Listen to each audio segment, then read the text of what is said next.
দেখো আজ পথে জালি আলো, তুমি আবার আসবে ফিরে, বিশ্বাসটুকু দু হাতে আঁকড়ে ধরে।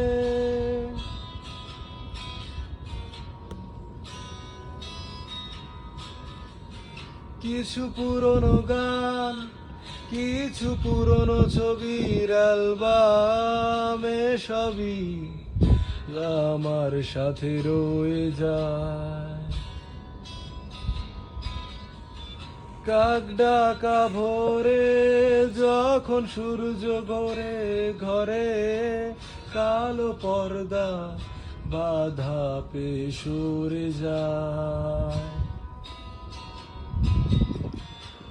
আমার এই জগৎ বড় আঁকড়ে রাখে আমায়, তবু মাঝে মাঝে মনে হয় মৃত্যুই কি শ্রেয় নয়।